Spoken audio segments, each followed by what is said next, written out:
finally it's time to cover the board breaker tier list. And in case you missed it, I've already done a long tier list ranking for the Duelist Cup format on the best decks for Duelist Cup and the best handhelds for Duelist Cup. So if you haven't seen those videos already, go check those out.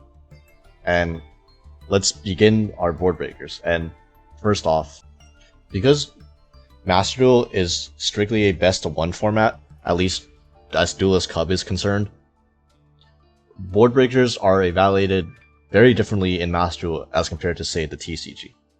Since we're still under the assumption that most decks in the game would prefer to go first if they can, and if they win the coin flip or the die roll, they would choose going first.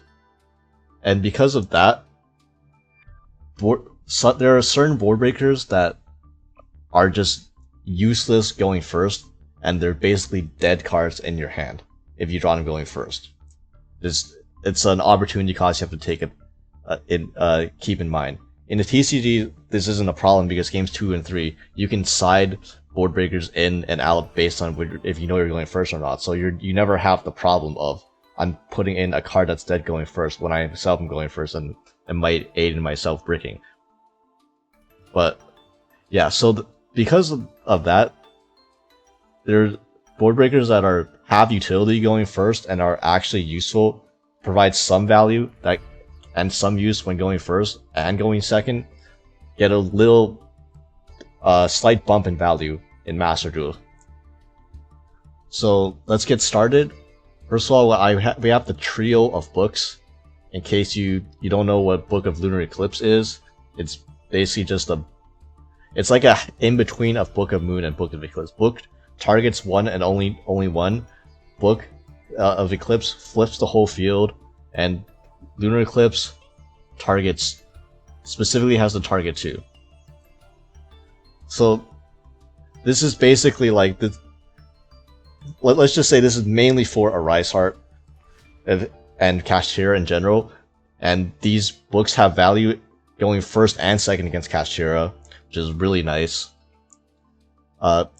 They have some utility against Pearly going second too, but like, for example, if your opponent goes for like the multiple draw play and wants to set up the Eep trap, and if you try to use Eep, you can chain a book to flip their Pearly Xyz face down, and then they won't get the Noir on top of it. But generally, I think at least higher up in the DC Cup, MMR, or like just against better players in general, because they know that this is a Kashtira format and this is a format where books exist, Pearly players would most likely just try to hard make Noir if they can, as opposed to going for the greedy Pearly Eep place. And if they hard make Noir, then unfortunately the books are pretty much useless against Pearly's going second. And to distinguish the differences between these books, Book of Moon is the best going first in general because it doesn't have the downside. Eclipse is if you go first and you have Eclipse, not only do you have to flip your own monsters face down if they're not links, but also your opponent gets it flips your opponent's monsters face up during the end phase and they draw a card. So if they like summon a Fender and you book Eclipse it, in the end phase the Fender will flip back up, so you still have to deal with their Fender on the field and they get an extra draw, so it's slightly worse. And then Lunar Eclipse is you have to discard a card to use it, and it has to target 2. So in like most cases, I would say for 90% of decks, you would play both Book of Moon and Book of Eclipse over Lunar Eclipse. When going second, it's just worse than Book of Eclipse, and when going first, it's way more costly than Book of Moon. If you want to use it as a Book of Moon, you not only have to book your own monster, but you have to discard a card. Like, that's kind of nasty. And if you want to use it as Book of Eclipse, it has other problems in that Book of Eclipse doesn't target, and Book of Lunar Eclipse does, so that presents some issues right there. And a lot of the time, if you, like, say you're playing against Kashtira, and you want to, it's best to book their first special summon, their first Kashtira monster that they summon. Book of Eclipse is going to have basically serve the same purpose Book of Lunar Eclipse is going to be used for the same purpose as Book of Eclipse, except for the fact that you have to discard an extra card and you can't be playing the Link deck. So In summary, Book of Eclipse, best book going second against Kashtira. Book of Moon, better going first, but since it's a board breaker tier list, probably more important that your cards are good going second. Unless they have Ash. The fact that they can Ash Book of Eclipse is really annoying, and sometimes it makes it unreliable, which it feels bad, but it's also not. It's the best against Cash, and it's not really that great against Pearly matchups, and there's a lot of other matchups that you see here. Like, the more you go down, the more books start to seem like more mediocre, like Branded, Labyrinth, Dragon Link has maybe one target you want to flip face down, which is their Synchro, but again, it's called Dragon Link for a reason. They play a lot of Link monsters, so same with the Sprite builds. So I would say these are, because of the prevalence of Cashier, I would say they might still be considered on the edge of good. Book of Lunar Eclipse, just because I don't see very many decks that would even consider running it, and I don't think any deck would run 9 books. Like that, you're a madman if you do. I put it down here just because it's just not. I don't see where it would fit, basically. So this next card, if you haven't seen this before, it's Xyz Encore. Basically, it's like you can target a Xyz monster, detach the materials from it, and then put that Xyz back in the deck, and then special summon its materials if they were sent to the grave. So funny enough, if you do this on a Rise Heart, they don't actually special their monsters back because their Xyz materials are banished off because of their Rise Heart. So it just gets rid of it. It's also, you do this in the draw phase against Pearly, and they lose their plump if they once again, if they don't hard make Gnar, they lose their plump and then they lose their E target. I forgot to mention that your opponent cannot respond to the activation of this card, so you always have priority first in draw phase to fire this off. Now, that might sound decent. Once again, I have to mention that this does not work against a hard made Gnar. So again, against the smart Pearly players, this doesn't do anything, and it's literally only for those two decks, Cash and Pearly. Like there's no other relevant Xyz monsters that I can think of that you would want to use this against. If you look at, whoops.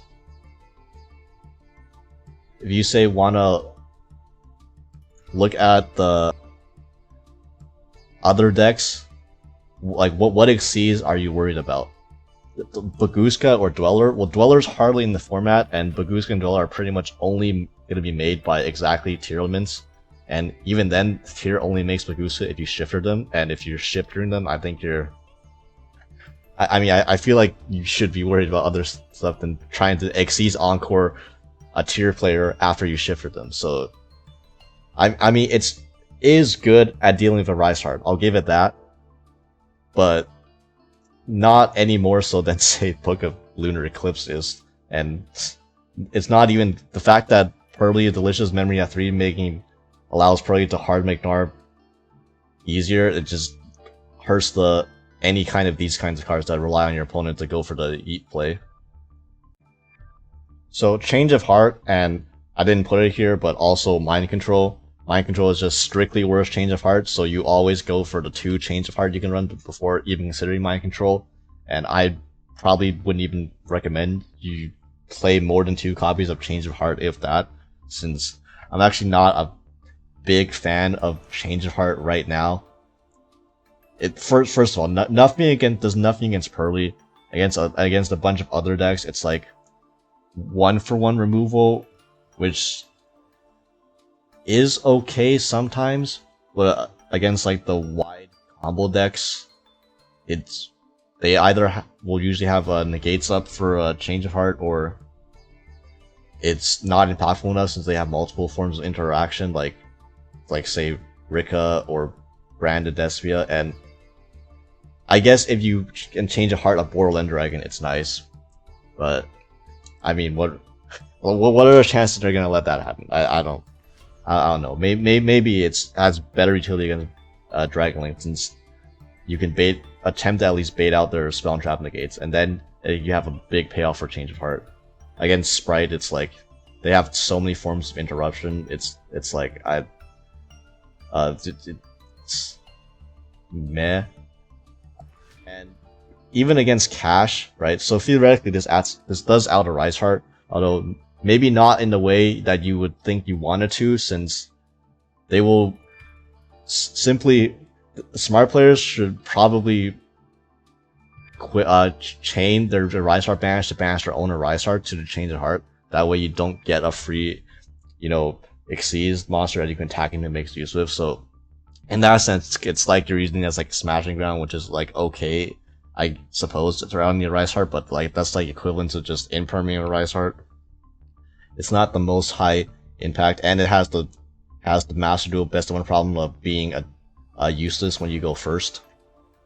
So yeah, because I think it's a bit average. It does what it does, not too exceedingly well, and not against every deck. Ultimate Slayer, unfortunately, it requires sending to the grave as cost. So when a Rise Heart is in this meta, this is gonna be a nope. Sad.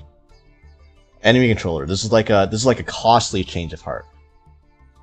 Assuming they're not on Ibly. If Ibly gets any time popular for some whatever reason, then this will get more utility. But right now, I don't think Ibly is very popular. I think Cash is worried about being able to play the game itself before preventing your opponent from their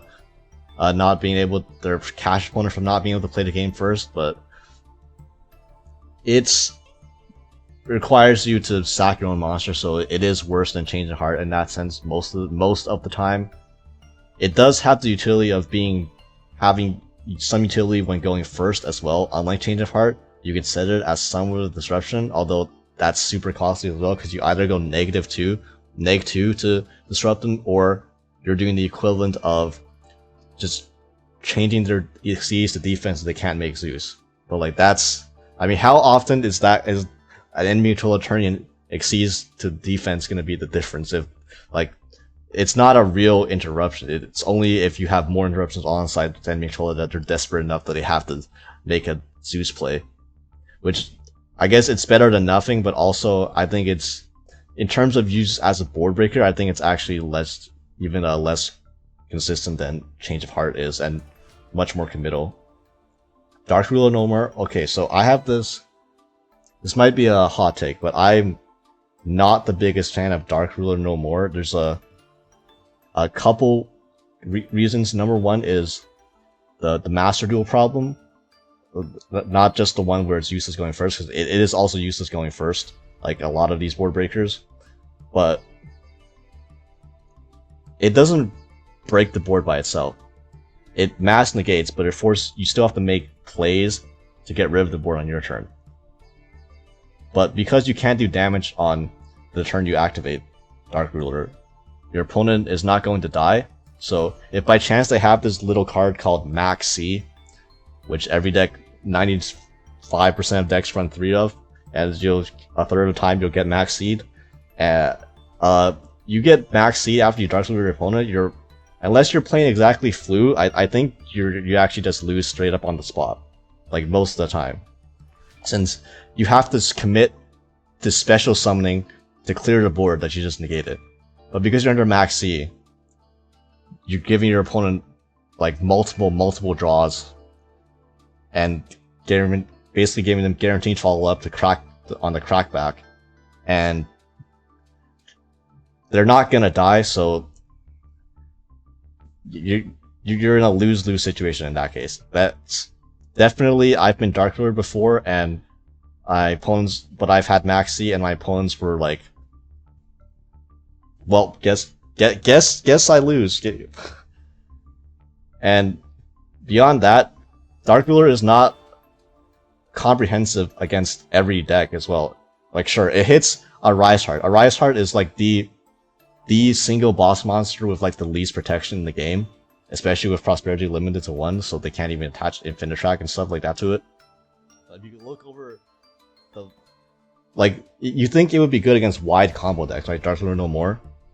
So let's take a look at Dragon Link, Brandon Despia, and Rika Sonavalon, for example, the 3 biggest combo decks here. Dark Duel No More is not going to even let you play into the board by itself. Because Dragon Link is going to have Bitch Shields in hand in combination with the branded spell and traps, Regain and Beast, still disrupt you, and you can't kill them, so it's just going to be a slog, and it's going to be they're just going to have interruptions for you still after post Dark Ruler and guaranteed follow-up on the next turn. Branded, obviously, most of their interruptions actually from the Backrow in the first place, so Dark Ruler No More is a miss there. And Rika Sun Avalon, they have a Princess in Monster Engrave, Monster Negation Engrave, they have the Rika Sheet, and they have the Concon that will tribute either your monster, or they can tribute the Stranded on board, where even if you Dark Rule it, they're still going to get the summon the Teardrop from your extra deck. So that's like 3 powerful, hard to interactive interactions that Dark Ruler No More just misses, and you can't kill them. And then even against like against the more mid-ranging decks, Dark Ruler is like even worse. Like Runic variants, just forget about it. Like half their interruption is from Runic spell traps. That's not gonna do it. Math Mech, super factorial. Dark Ruler does not interact with that whatsoever. Blind second decks is not fair. That's any board breakers uses against them. Tier elements. Okay, so tier elements can flip up Sulliek and just go to town, and half the time their disruptions aren't even on the field for Dark Ruler No More to negate. So it's just decidedly like consistent against exactly Kashtira, and assuming they don't have a Maxi to cook you with it. So I'm putting it on average first. It's also like missing the utility of going that books have to at least be useful going first as well. That's another big deal. Harpy's Feather Duster. Now these are, again, this is a Master Duel problem, because if you have to play these in your main deck, so against a lot of matchups, Feather Duster is just not good. Like, it's good against Lab and then a bunch of other stuff. Like, it's not exactly great against Cash or Pearly, because you don't really care about like the problem is their monster, not the back row. And then it's like, I mean, it is nice that you can grab this off thrust, which we'll talk about later, but also there's not enough back row decks. I find it hard to justify playing something like Feather Duster in the mid. I mean, as any more than just a cross-out target, unfortunately. I might as well just go with Reboot too. Reboot is it's an even more specific Feather Duster, since it doesn't like the continuous spell traps that a lot of decks run, like Dragon Link and Branded and Tier or Kashtira with their bursts and stuff, that you don't even hit those with Red Reboot. This is just like a strictly F Lab tech card.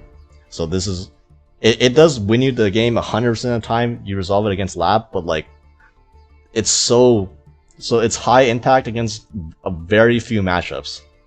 I would actually just not advise you to play Red Reboot, because also Red Reboot is not searchable off thrust. So it's like you're maining a card that you probably have to main 2 of to see it consistently, otherwise, like, what's the point? It's just like going to be a Saki one-off, and it's not good against most decks. It's like, I'd honestly put it below Xyz Encore, just because it's, at least Xyz Encore, for what it does, Xyz Encore, I think Cash is about, maybe is more common than Labyrinth. Like this is basically Xyz Encore versus Red Reboot is, if you hate Cash more or you hate Lab more. But I would not recommend you play either this format. Lightning Storm is mostly strictly better Feather Duster, I think, because it has the option to going after monsters.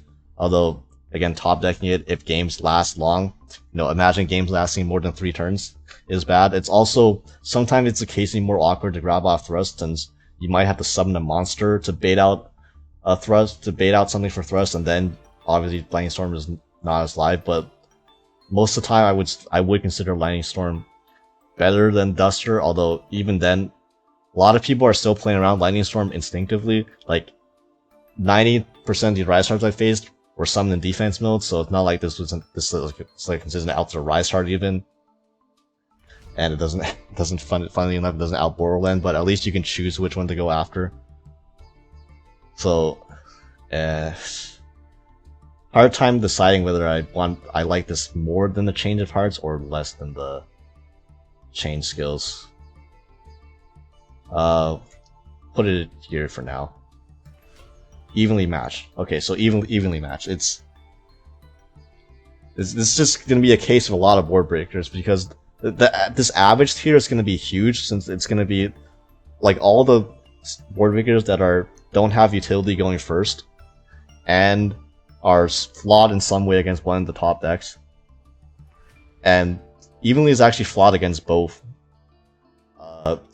Hurley and Kashtira, since like assuming you're a deck that struggles to play under a Rise Heart, evenly will not do very much to help you, since they'll just keep their Rise Heart anyways, and that's the main problem.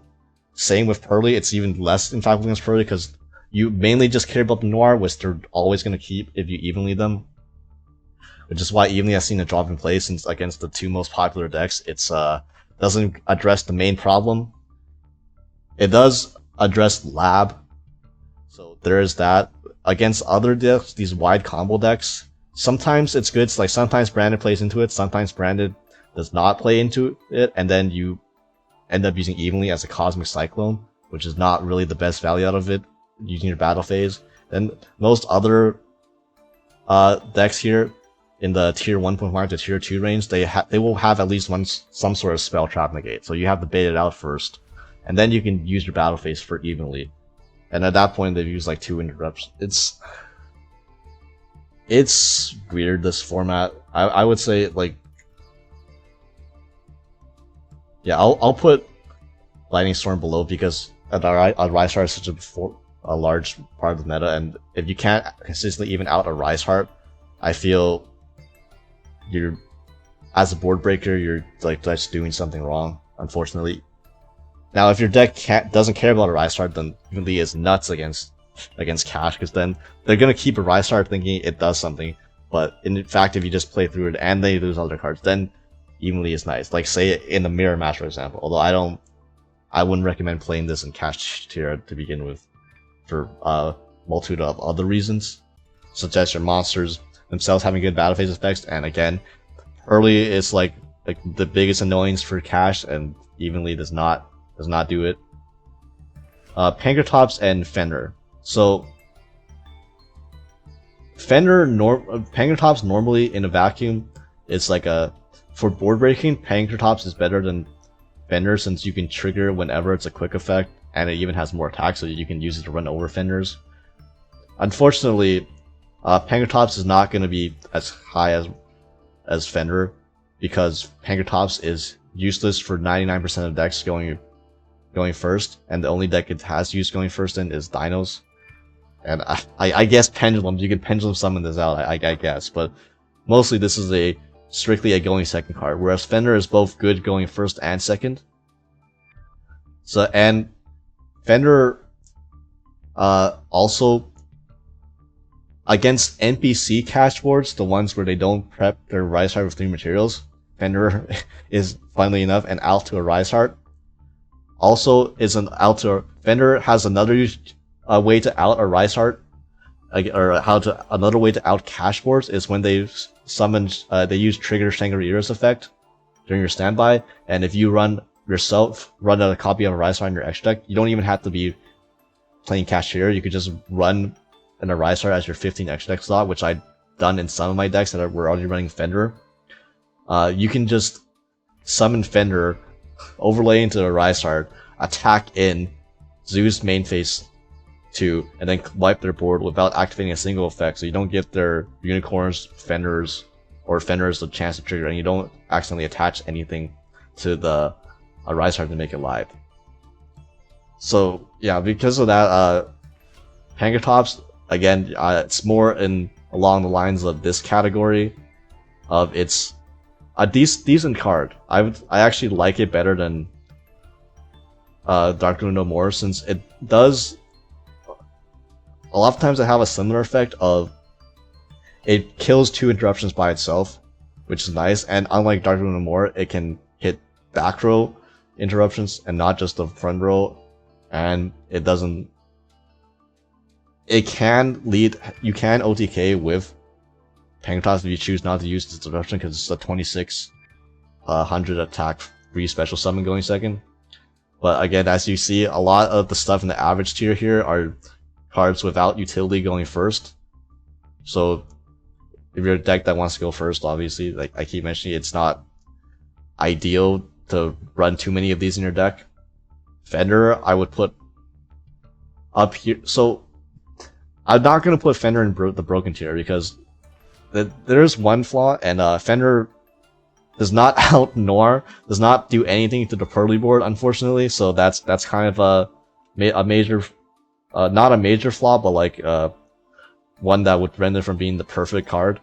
And also, against a lot of other decks, it's just it does bait out interruption for free a lot of times, but it's not gonna be super impactful against heavy combo boards, since the moment you summon Fender, they can just deal with it with 1 interruption, so it doesn't trade multiple interruptions that way. And like, you'll never really get to the battle phase against established boards like Dragon Link or Branded. They'll just deal with it before you can force its effect through, so it's like... It can be good against more mid-ranging decks, or like Sprite, where if you're not running the caddy sub, it does force a couple interruptions there. And it's just overall solid, and the important thing is it's good going first. So you don't have that dilemma with most board breakers. I wish I could say the same thing about Droplet. Droplet is one of my favorite board breakers throughout Master Duel's history, because it has utility going first and second. And it's really good going second. Unfortunately, it's not good this meta, because the Rise Heart just means you can't activate this card. So that's unfortunate. It's pretty solid against anything that's not exactly Cash or Pearly.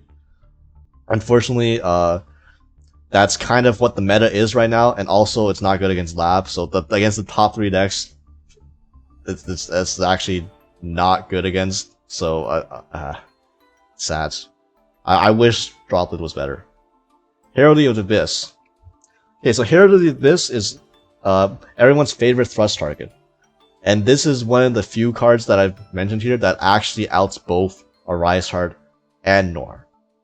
Now, the problem is, it doesn't always out Noir. Good players will play around Herald of the Abyss, knowing that it's in the meta, by setting any quick play spell, just any of their Pearly quick plays, after making Noir, so that when you use Herald of the Abyss, and they will just chain their quick play spell to summon a Pearlily from their deck, and then because Pearlily and Noir are both Dark Fairies, they can just send the Pearlily instead of the Noir, and then you feel kind of dumb because you just paid 1500 life points to out a quick play spell, and this is a hard once per turn. So even if you ran multiples, that's not working, and most decks don't even run more than one of this anyway. So if this was your only out and you get outplayed like that, like you're kind of cooked. But at the very least, this can out Noir, unlike literally the majority of the stuff in the average tier so far. So it's either you put this at the top of average at least, for its ability to handle the 2 most common decks of the form, the 2 best decks of the format, or I can see it at the bottom of good, just because it's coverage. It is mediocre against a lot of other decks. It's just like a 1-for-1 removal, which you wouldn't really want to run against most of these decks. It's not like, the more down the tier list you go, the less good Herald of the Abyss comes, unfortunately. So depending on how diverse your matchups are, this may be more of an average card than good. But for now, I mean, I really don't like the fact that Pearly can easily play it. Maybe not easily play around, but Pearly can potentially just play around it if they know.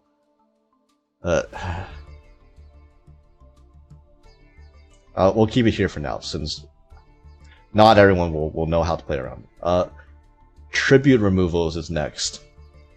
So first of all, okay, Santa Claus is just the worst Kaiju for every single deck that's not a Pearly. So if you're Pearly, and you were thinking of running Kaijus, run Santa Claus. But for every other deck, do not run Santa Claus.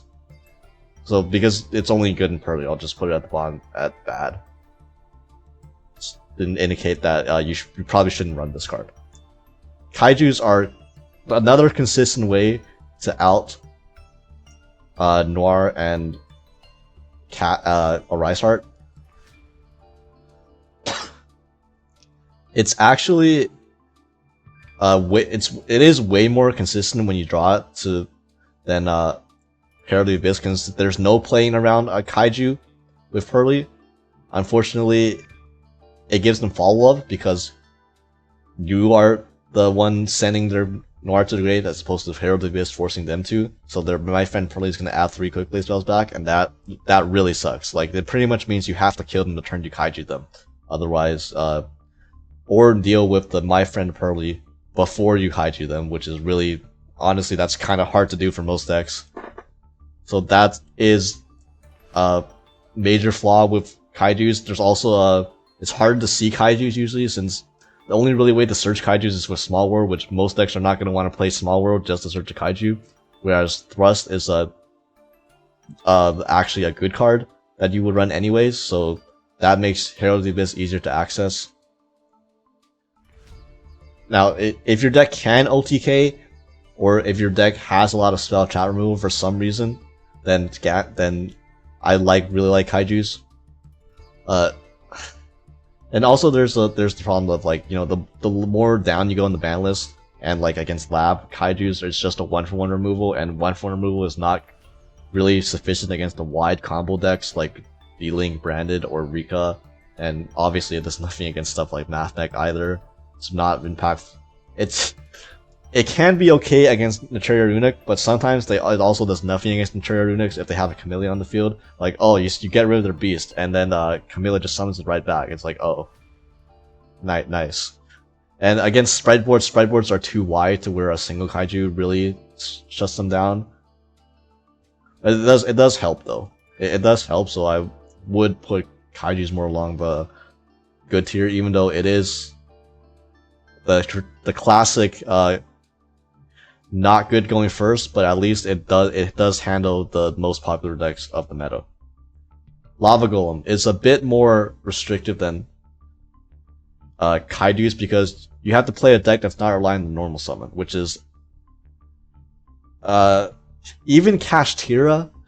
A lot of Kashtira builds are on Planet Pathfinder, and Lava Golem screws up your Planet Pathfinder. So that's like just hilarious that this is a thing in Master Duel specifically, that if you tell someone from TCG oh, Kashtira's normal summon is actually important, that's why you can't run Lava Golem, they'll be like, what the hell are you talking about? But this is better. Obviously, if your deck can support Lava Golem, it's a better, higher, and more impactful than Gamma Seal, since it gets rid of 2. Pearlies will usually, 90% of the time, at least that I've played against, they will have another monster for each Lava Golem.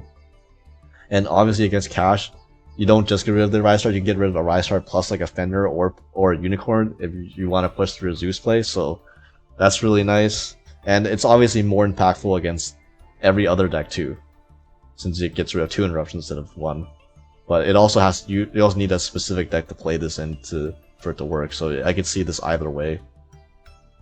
Raw Sphere Mode, I wouldn't consider Sphere Mode right now because Pearly rarely ends on 3 monsters.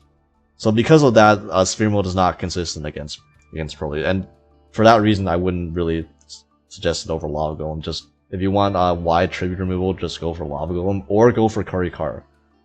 Kurikara is really, really, really good against Cash and Pearly. Since most Cash players will still trigger Shangri-Ira, and then it's trivially easy to trigger a Rise Heart for most decks. So you can just spam drop a Kurikara 3k attack right there, and then it can run over the Fender or the Unicorn on the field as well. It like wipes the entire board by itself and gives you a body, and gives you, if you don't kill them, it gives you follow up because you just revive their own Fender back, and it's a lot better than a Kaiju in a Pearly matchup. Like a Pearly will draw a couple cards in their standby phase, so that will always turn Kurikara on. And then, even though it still gives them back the follow-up, like from the My Friend Pearly, you get a monster on your side of the field as opposed to giving them a monster. So that's like, and it's usually going to be like a 3k attack, so it's really easy to kill them if you can drop a Kurikara on them. You have to like draw hella hand traps off of their sleepy memory draws in order to survive an average hand plus a Kurikara against most decks. Now Kurikara does again with these tribute removals. This is like the thing of this format. With the lower, as you progress down the tier list, the Kurikara becomes less effective because you're not dealing with towers like cards anymore. You're dealing with actual disruption. And in order for Kurikara to work, you have to get interrupted by their monsters first. Like if you want to tribute over let's say a Dragon Link board, right? You want to tribute over a Borderland, a Savage, and like an IP. Well, they're gonna have to use all three of those first. So you're gonna have to get disrupted like 3 times before you want to drop the Kurikara. So that's like, at that point, it's like defeating the purpose of tribute removal in the first place. It's to like kill their monsters, but you're still playing through them first before dropping the Kurikara. So it's like kind of awkward. So it's more high rolly, I suppose, but it is very good against the 2 most established decks you want board breakers against. Dark Hole and Raigeki. Okay, so these are probably going to go somewhere in average. Useless against Pearly, once again, that's a major issue. Useless against Lab, which I don't even mention for a lot of these. These, depending on how popular Lab is, whenever Lab gets more popular, literally everything in tier list drops down besides these 2. This is why Lab is like a cool pick, because all these board breakers, 90% of these are not good against Lab. And the ones that are good against Lab are ones that are not good against the other decks, and so therefore are the ones that don't see that much common play. That aside, these are going to be next to each other. If Ibli is popular in the format, or Ito for some reason, Dark Hole will be better than Raigeki, but if not, Raigeki will be better than Dark Hole. I suppose you could put these somewhere in the Change of Heart category too, since it's mainly just a cash. It can be more effective against wider combo decks, since it handles more than 1 interruption as opposed to Change of Heart, which can handle 2 if it resolves, I suppose. Yeah. It's the fact that like Noir exists in this format and it can be hard made without going through Eep, that just makes so many board breakers so much worse. Speaking of board breakers being so much worse, Super Poly is this is only for rogue decks, so therefore I can't really recommend playing Super Poly.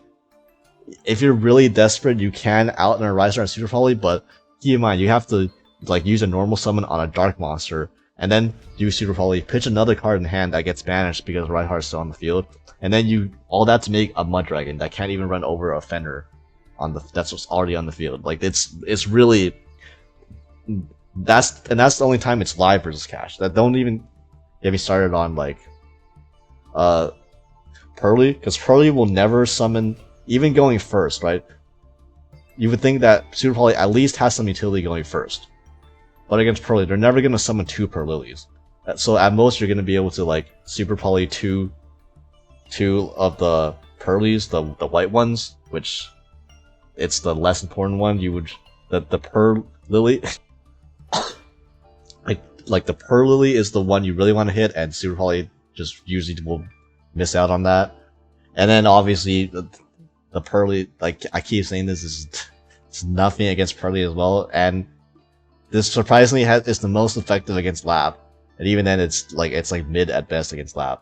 It's good against if you only play rogue decks or like tier 1.5 and tier 2 decks, it gets significantly better. But against the big 3, it's gonna be a no. And if you're not good against like the best 3 decks of the format, I'd say probably not. And next up is Thrust and Tactics. Okay, so as far as board breaker goes, I would put Thrust here, since Thrust can grab all of these. And if you're bonus, if you're a deck that has in-engine trap cards, it's also good going first too. So it has that utility, and it just, the fact that it can be any one of these and lets you run one-offs and be consistent, like, breaks deck building, even in a best of one format where Thrust isn't as good. Because mostly you see Thrust and TG as a side deck card because the power of board breakers going first is way higher than the power of the trap cards you can search turn 1 off Thrust. This is still, it's probably like definitely the, if you're running cards like Herald of the Abyss, or like if you're running like Duster and one ofs, you are probably running Thrust. Speaking of Thrust, Tactics. So Tactics, Tactics has the problem of, because Cashier is in the meta, people are shotgunning Max E in this draw and standby phase, and because of that, Tactics is live a lot less of the time on your turn. Because then, if you think about it, the common trans traps are what? Ash Blossom and Imperm. Obviously, this does not work against Imperm, so most of the time, it's only going to be an Ash. So like 60% of the time, then Tactics wouldn't be live on your turn. But Tactics is pretty broken going second. I don't know if I want to put it over Fender actually, because I will, because this Tactics is like the best thing you can do to break the Cashier board, even better than Fender. It has the problem of, once again, not being good against Pearly, so this is kind of weird how the cards that aren't good against Pearly are like higher up than the cards that are good against both Pearly and Cash. But I'd say like these either have utility going first or are just insanely broken against a lot of decks if you can force it. Which, that's just another reason why Thrust is broken, since Thrust forces Rise Hearts to trigger in the main phase. So anytime you draw Thrust, and because people trigger Shangri-La in the standby phase, Thrust is always live. So like, just having Thrust itself against the cash board, and they don't have Ash, is like an FTK. So, or FTK, it's second turn by the way, but it's like their board is gone. Tactics alone would not do that. You would have to spend another card to trigger the Rise Heart first. So that's why, again, Thrust is the only one I put in a tier of its own.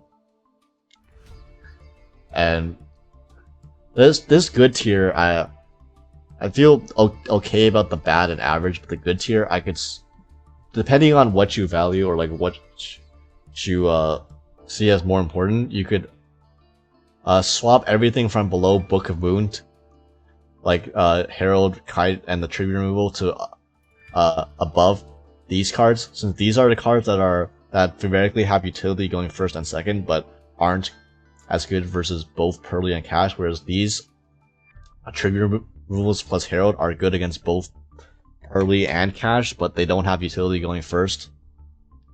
So yeah, either way I can see that, but I think they do belong in these tiers at least. And if there's another board break that I didn't mention, it would probably because it's probably put in the dismantle pile. Like, Source of Concealing Light is one thing people might think of. A Rise Heart just banishes that, so that doesn't actually get rid of the Rise Heart. So stuff like that. But if there's a board break you think I missed, please let me know in the comments, and let me go check out my Hand Trap and my Duelist Cup deck tier list too. So you get the full deep dark breakdown of this format. And yeah, don't kill yourself in Duelist Cup, but also good luck in there. Okay, you know what? Just so it doesn't look like that I waste this entire part of the tier list, I'm gonna put Lunar Eclipse here. I don't think any deck's gonna be running this over either of the two books. And I would put Santa Claus down here too for non-party decks, but you know, this is a Legacy Pack card, so you actually can't dismantle this. So I guess we got owned there.